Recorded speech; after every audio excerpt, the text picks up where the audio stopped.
This week on Myths and Legends, it's the story of Chong Torong.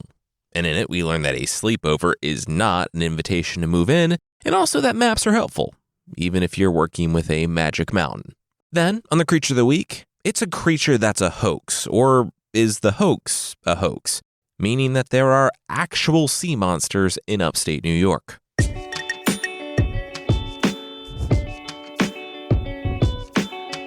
This is Myths and Legends, episode 315, Mountain Magic. This is a podcast where we tell stories from mythology and folklore. Some are incredibly popular stories that you might think you know, but with surprising origins. Others are stories that you might not have heard, but really should. Today's story comes from Korean folklore, set in the early 1500s, and we open on the street, in the bustling city of Seoul.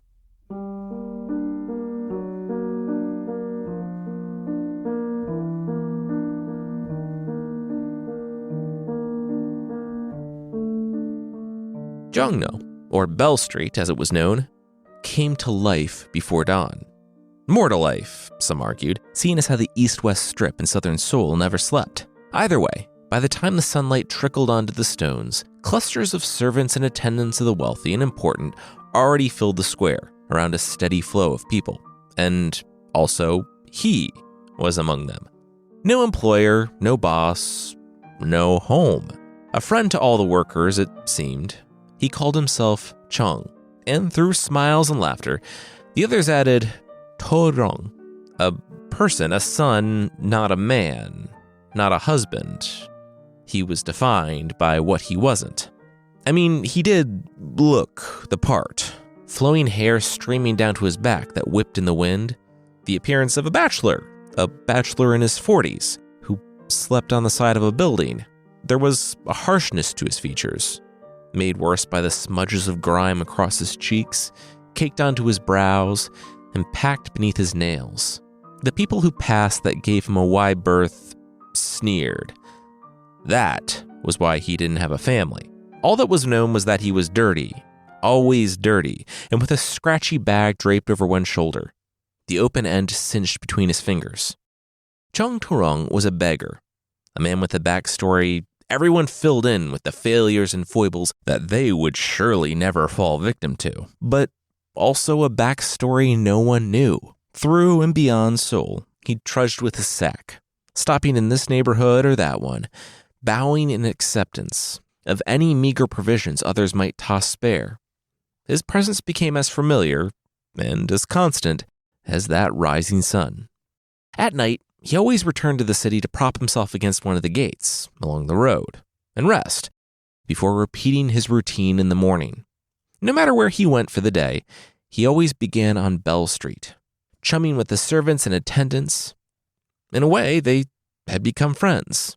Then, one day, when Chon Uchi collapsed in front of the man, everyone was worried. People rushed to him. Should they call a doctor? Did magicians like Chon Uchi use doctors, or was there like a professional feud there? You'd think he'd have like a life alert talisman. Oh, good, he's moving. Okay. Whew.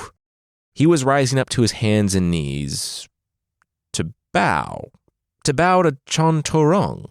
The people around, relieved that, the magician wasn't dead, laughed. They didn't know the magician was funny. Bowing to that guy. Okay, all right. You got me. He was a good actor, too. His hands were trembling. His lips were quivering. It was like he was actually in awe of the man. Like a child who just found something that made people laugh. Chon Uchi, the magician, was determined to beat this joke absolutely to death. Every time he passed Chong Torong in the street, he bowed, never turning his back to the beggar. And Chong Torong seemingly never let it go to his head. Maybe he had been in dire straits for most of his life, and, as the object of derision, didn't want to make another feel like that. Maybe he couldn't eat praise and had to beg to survive that day. Whatever it was, Chong would pass with a, "Hello, how are you?" without slowing or looking. "Yes, hello. Very well, sir, thank you, I am well." The magician's words came out muffled as he spoke, his lips grazing the dirt, still not looking, still not raising his face. Not an act, but fear, respect.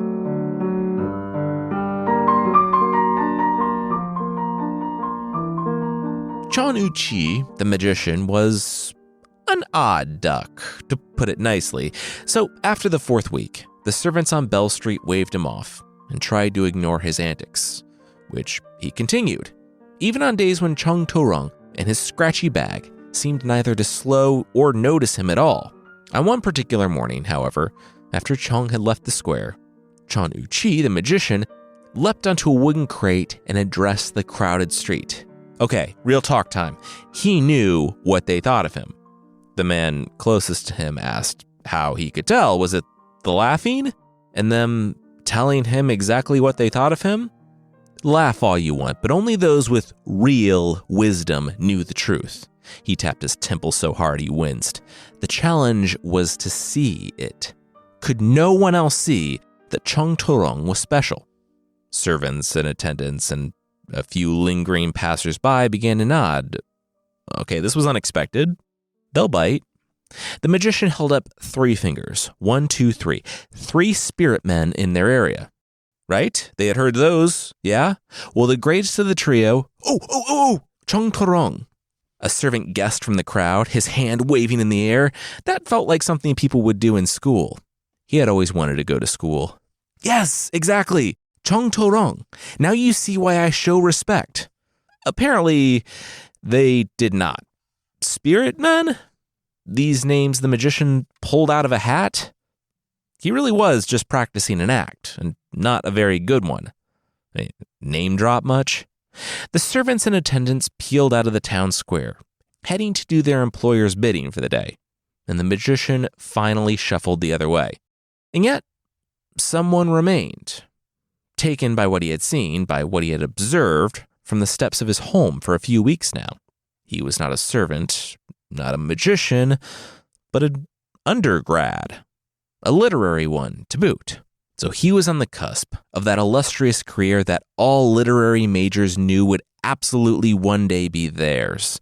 But wait, Chung Torong, according to this guy, was a scholar, the undergrad realized, as in used to be, not the is type of was. What if Chung Torong had been a literary major and ended up...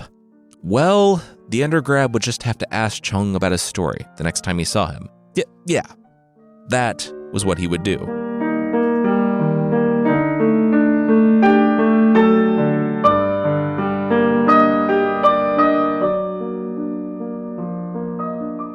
The next day, the undergrad made his move.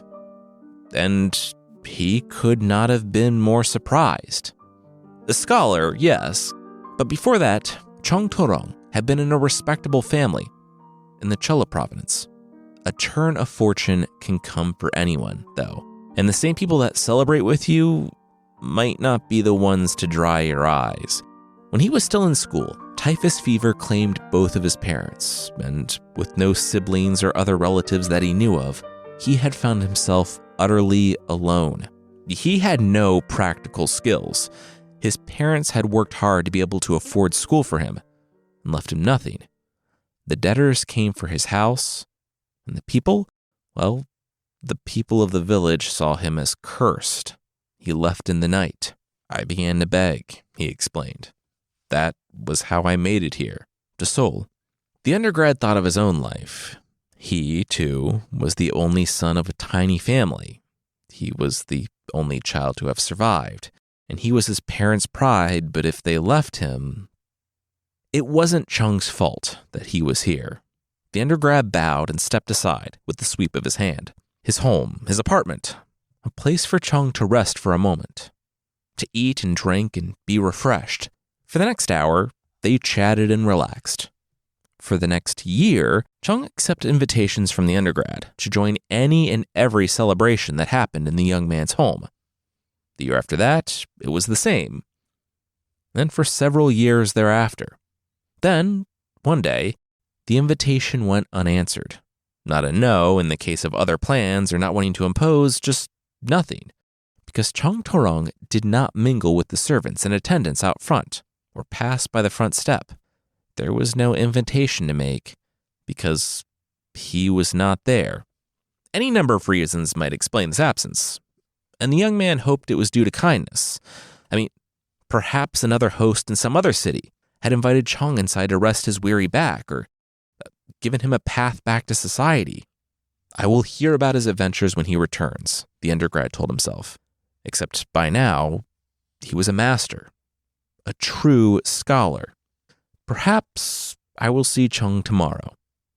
And he went to work for the day. The scholar was partially right.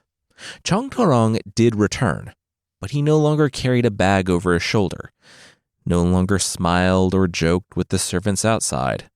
If the scholar had not decided to get an early start to work that day, he would have missed his old friend altogether. The sight from atop his horse was fleeting, but unmistakable. Chong Torong lay on a stretcher, hefted by 4 others.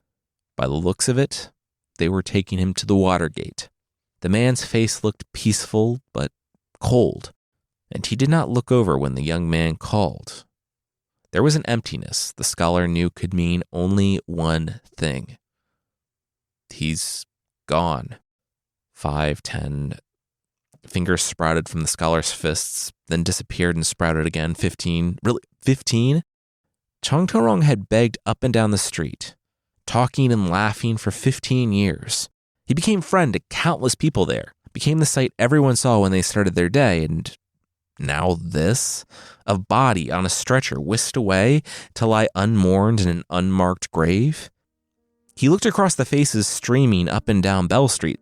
Truly, no one else seemed to care. No one else seemed to even notice. No one, not even the young scholar, could do anything about it. His friend was gone, and he hadn't even been able to say goodbye.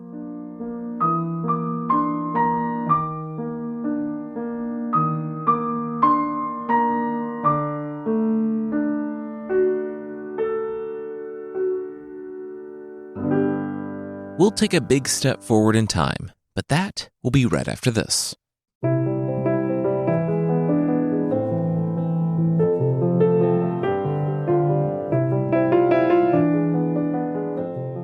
A lot can happen in 20 years, and it did. And when the assignment came, the scholar clasped his hands together and bowed. Yes, he would pack and go immediately. He was used to traveling these days anyway. South Chola Province, however, was new to him, and the journey felt fresh and exhilarating, and for some reason, that name sounded familiar. The whole trip reminded him of his early years as an undergrad, when he was making things happen, not maintaining the status quo. In his confidence, he had set off on his trip alone. There were perks to traveling alone, like he could sing whatever he wanted and not annoy anyone else. He could stop for breaks and go at the pace he liked. He could get lost and have no one else to blame but himself. Wait. That last one was not a perk, he said to himself, because, again, he was alone. The scholar shifted his weight, and his horse pawed the dirt. They had been standing idle for too long again. This clump of trees, had he seen these before? The forest was full of a lot of trees, it turned out. The scholar was an avid indoorsman. He looked at the forking path ahead and felt inclined to go left. But because he had probably been here recently before and thought the same exact thing, he turned right.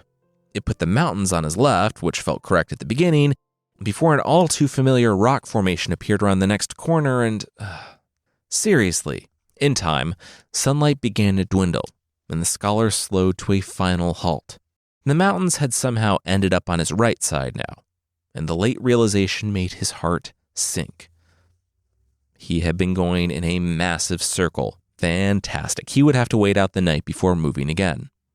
Which, surprise camping trips? Not the best type of camping trips.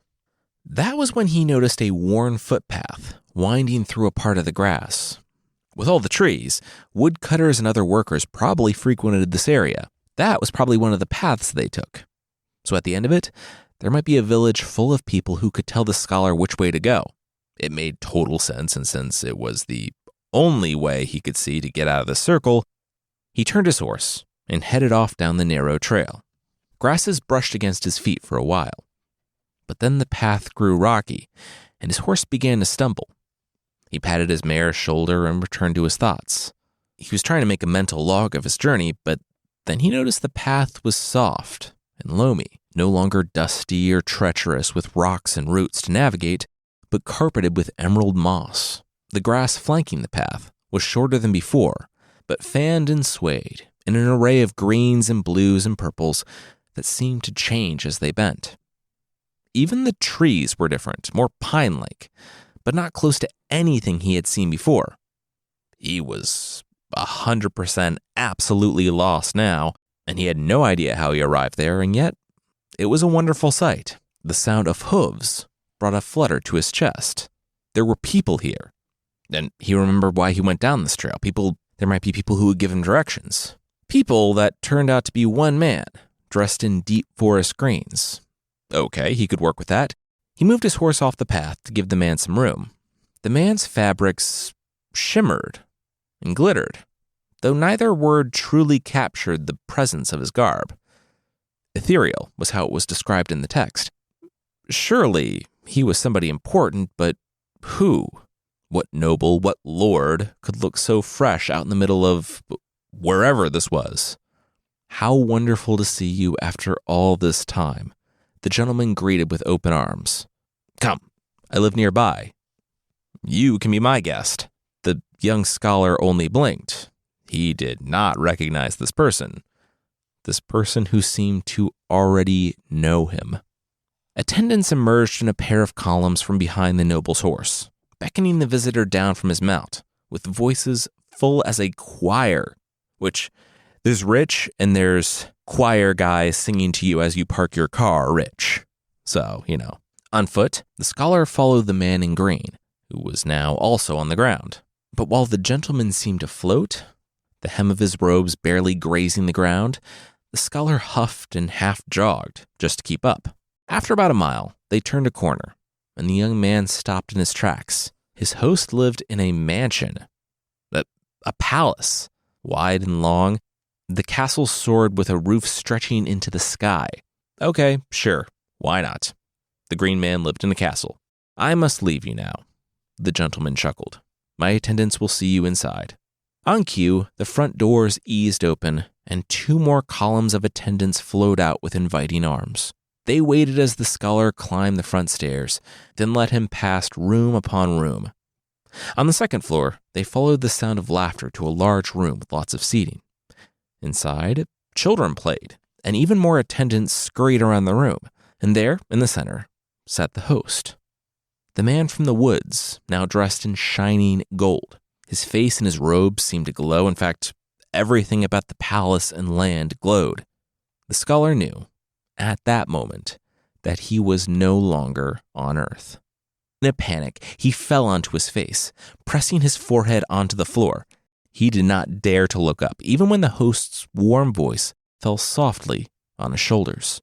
He didn't seem familiar? Did the scholar not know whose house this was? Hey, look up, it's me. I promise it's okay. Slowly, the scholar peeked from the floor, but he still did not recognize his host. I am Chong Torong. The words hung in the air as the young scholar looked, but couldn't see it. He saw only the gentleman from the woods, the flow of his golden robes, the scholar's brow knit together in the center, and he rolled his face sideways. The man in gold lifted both hands and curled his fingers, as though gripping a bag over one shoulder. No mud smeared across his clean face, but the features were becoming familiar, overcoming the decades that stood between them.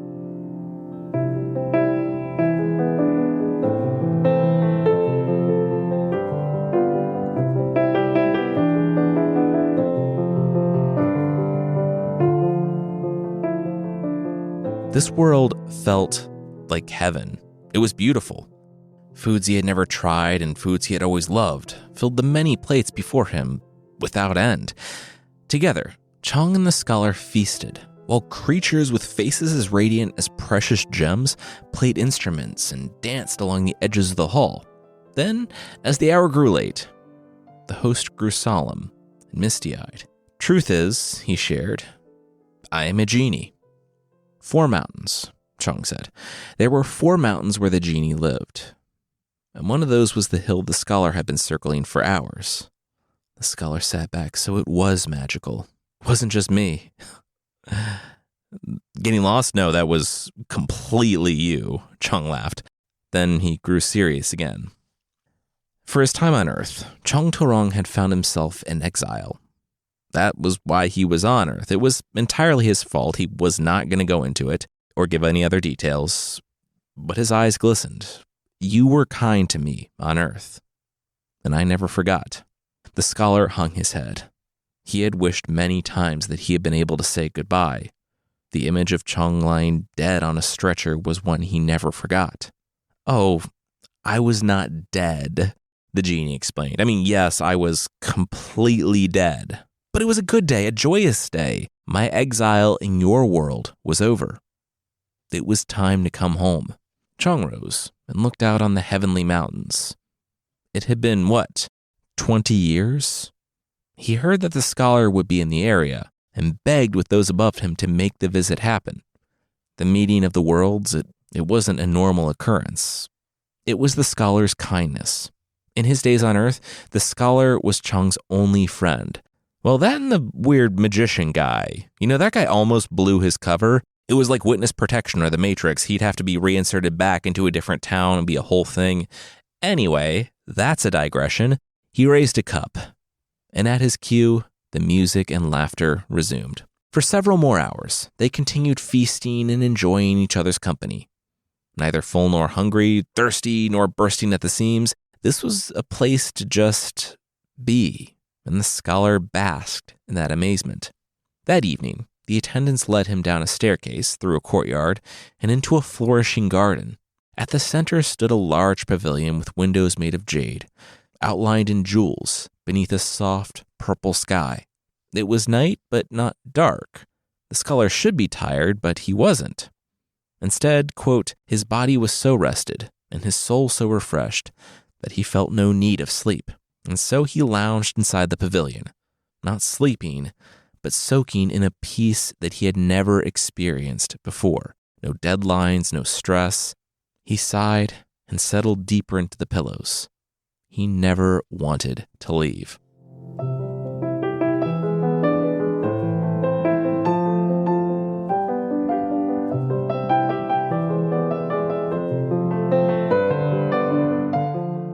We'll see that everything must end, even time in heaven. But that will, once again, be right after this.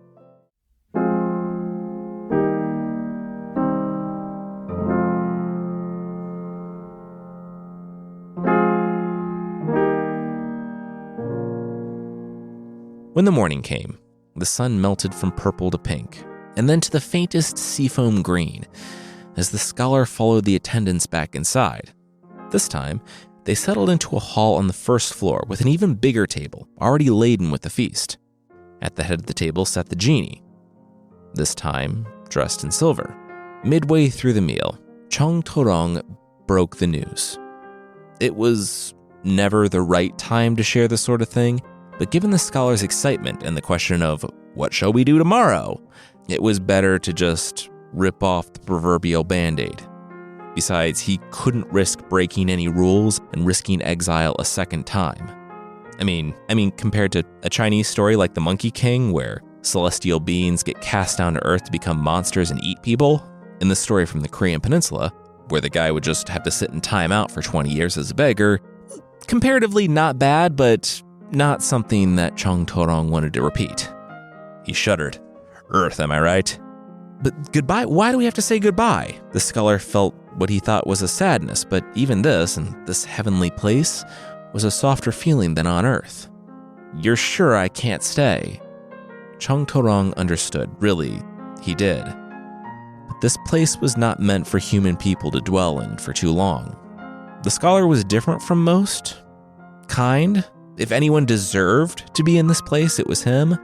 But even he couldn't bear it. One day he might understand. Chung smiled. At least we get to say goodbye this time, he offered at last. Yes, at least they had that. Another hour passed and the mood lifted. And then the time came for the scholar to return to Earth. He bowed low and thanked the genie for his hospitality. Perhaps next time we could... Chung stopped him. He didn't want to hurt his friend, but he wouldn't give his friend hope when there wasn't any. This wouldn't be happening again. It wasn't up to him. He treasured the scholar's friendship, but he should know that the worlds were separate, and the ones above him had made an exception that wouldn't last long. The scholar didn't know what to say, even as Chung Torong hugged his shoulders and told him to take care and go in peace. Attendants lined the path to guide the visitor out, and in the end, the scholar turned and waved goodbye to his old friend. After 2 more steps, he turned again, but this time, there was no one there. No line of attendants, no palace in the distance, or bristly pines or grasses that changed color in the wind. Already, his time with Chung Torong was turning into a memory. The scholar, alone, wept. He fell on his knees, grasping at clumps of grass. Digging his fingers into the dusty trail as he wailed, an idea came for him. And the scholar rose, finding his horse there. He took the walking stick off the horse and drove it into the earth beside the path. This was where he left the world of the genie. Maybe it would work again. Maybe Chung Torong would find a way.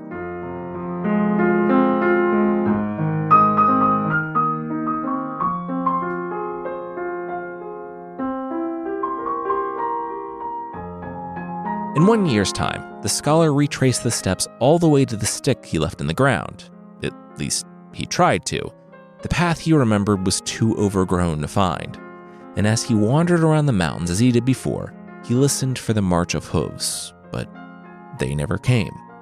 No Chung, no old friend, no reconnecting of their worlds.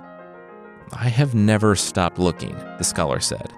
And when he lifted his chin, his students leaned forward, hoping for more.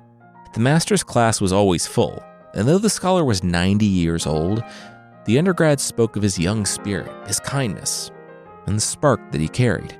In many ways, time had made him more youthful, more spry. His face seemed to glow as he shared about Chung, about a strange world with never-ending feasts and pavilions made out of jade and gems, a place where cares of this world fell away, and only joy and peace existed. On this particular day of teaching, the scholar had noticed someone new in the back of the room. The student's features seemed familiar the more the scholar looked, and the way he picked up his bag and slung it over one shoulder brought a catch to his throat. At the end of class, the scholar hurried to speak with the young man in the green coat, but his other students fluttered around him with a sea of questions. The scholar wobbled on the tips of his toes, eyes darting over the crowd, but it seemed the student had left. "How will you know if you ever see Chung Torong again?" another student asked, and the clamoring fell still. All the students huddled in tight, everyone wanting to know the answer, wanting to know how to recognize Chung as well. The scholar's eyes grew distant before he smiled. He had seen Chung for 15 years, and yet even he had missed the most obvious sign. He never aged, the scholar told them. His face was always dirty, but in the same way. His clothes never wore out, though he never changed. I saw him for over a decade, and yet even me, even his best friend, did not truly see him. Murmurs pulsed through the class, and many of the students nodded, soaking in their teacher's words. "Thank you, master," they said in unison, and bowed. They trickled from the room like sand from an hourglass, and when it was empty, the scholar sighed. His shoulders sank a little, and he remembered that it was about time. In 1 week, he would make the trek back to the mountain, and he would circle the round path around the foothills, the ones he knew better than his own home at this point, and the one many of his students had walked by now, and he would wonder if he would see his old friend again. "Good night," a fellow scholar called from the doorway. She dipped her chin in and continued on, and the scholar turned to gather his things, and he nearly toppled over. "Oh, excuse me," he burst. "I am so..." Then he stopped. This was not a lingering student he had bumped into, nor was this the familiar figure from the back of the class, the one with the green coat who left before the scholar could connect. This was someone else entirely. "May I help you?" the scholar offered. And for a moment, the pair stood looking at one another in silence. Then a smile spread across the other's face. The stranger waited for the scholar to look at his walking stick. The scholar grew serious and then had to sit down. Wait, where did the stranger get that? That looked like... Still, no words. But in the air, the faintest sound of hooves. Not clomping through the halls of the building, but soft and gentle, as though padding on moss through the woods. The sound grew louder, and the view brighter and warm and familiar, and then...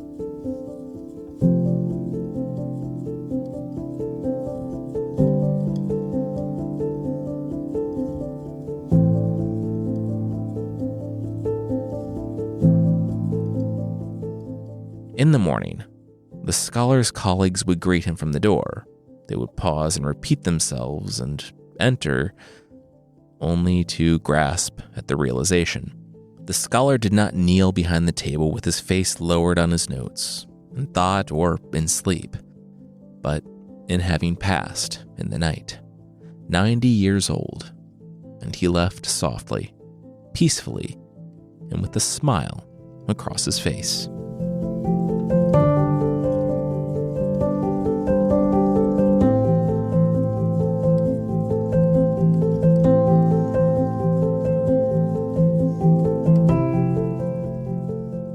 Today's story doesn't tell us where the scholar ends up after he passes.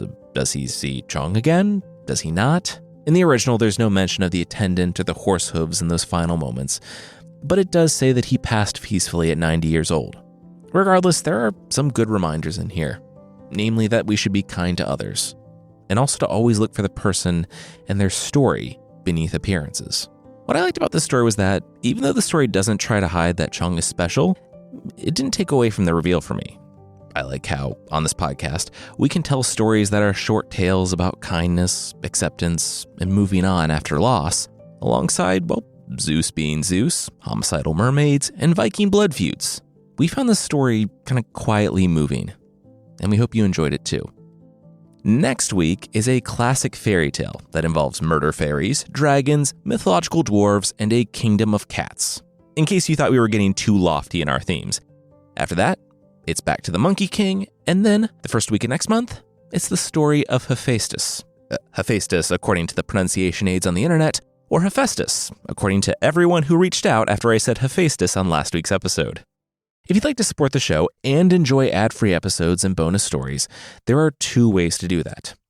One, there's a membership thing on the site. And two, Apple Podcast users can try Myths and Legends Plus straight through the app. But either way, for less than the price of cat paw cooking tongs, you can listen to ad-free episodes of the show and bonus episodes that, sadly, won't let you tell guests that you tossed the salad with cat feet. For more info on the membership, check out mythpodcast.com/membership.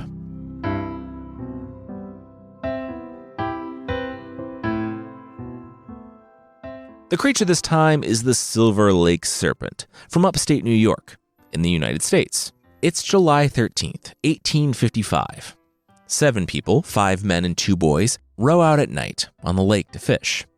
They're out there for a bit when they spot a log floating. Except it's not floating, it's swimming right for them.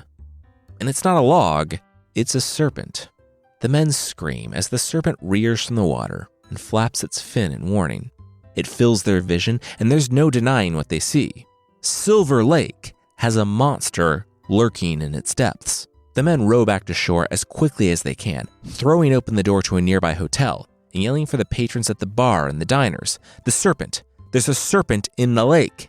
The people file outside, but the serpent is gone. It fled back underwater. I wouldn't say no one believed the people who claim they saw it, but they were skeptical. The people's stories, though, matched. They even signed sworn affidavits. Still, a bunch of men seeing something in the dark does not a monster make. But what if it's a family out on a boat ride, or a fisherman on the shore, or an entire hotel that sees the monster from the distance? Because, well, that's what happened. Soon, it was an indisputable fact. A massive serpent lurked in Silver Lake. Digging into the lore of the region, the people discovered a Seneca legend that a large, slug-like monster lived in the lake and would rise to the surface. For almost 2 years, the town and the region was agog at news of the monster. People packed inns, hotels, and bars. They apparently walked the coastline with harpoons. They would go on hunts, but the monster always fled before they were able to kill it. They wondered where it came from. Had it always been there, hiding? Or had the trains and the commotion of the modern world awakened the legend from its long slumber? How many more creatures lurked in the deep? They found the answer to at least one of those questions in 1857. But the answer was not in the lake. It was on land. In a hotel, actually. One day, a fire broke out in the Walker Hotel, one of the establishments that had seen its business boom after the appearance of the monster in 1955. Reports differ as to exactly where it was found, but firefighters did find a partially burned canvas and wire frame, perfectly shaped like the serpent everyone had been seeing for months. When it was dragged into the light, it was obvious. A 60-foot canvas monster, yellow-green with red eyes and a gaping mouth. It was made of waterproof canvas and was sunk into the lake with weights. Connected to a hose that led back to a blacksmith's bellows, the owner of the hotel would inflate the monster so it rose above the water. When they were finished with their show, they let the air out and sunk the beast to the bottom and served drinks and food to all the gawkers before dragging it back in the early hours of the morning. Artemus Walker, the hotel owner, admitted as much with a laugh, saying that he did it to bring business to his sleepy hotel. We don't know what happened to Walker, but the Silver Lake Monster lives on as a mascot for the town of Perry. While the monster might not be real, it is kind of cursed. There are festivals celebrating the monster, but at one, in 1962, the building storing the papier-mâché version of the monster the Junior Chamber of Commerce built burned to the ground. So did the building holding the fake monster in 1978. And 1980. They put the festival on hold after that, rekindling it, in 2020. That time, though, they burned the monster on purpose. Better safe than sorry. A strange footnote to this whole thing, though, and I linked it on the site, the hoax of the Silver Lake Serpent might itself be a hoax. A skeptic newspaper published in 1999 said that while there was a frenzy of sightings in 1855 and 56, in the 20 years that follow, only one mention is made of Walker and his contraption. And I did a newspaper search of this myself with the databases we use for Scoundrel. And yeah, it isn't until 1915 that a local historian tells the whole story. And the skeptic newspaper notes that the farther away you get from the actual events of 1855 and 56, the more details emerge about the creature.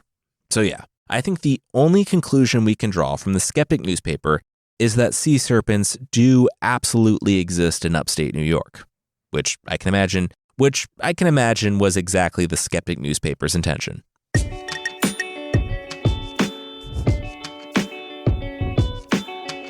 That's it for this week. Myths and Legends is by Jason and Carissa Weiser. Our theme song is by Broke for Free, and the Creature of the Week music is by Steve Combs. There are links to other music we used in the show notes. Thank you so much for listening, and we'll see you next time.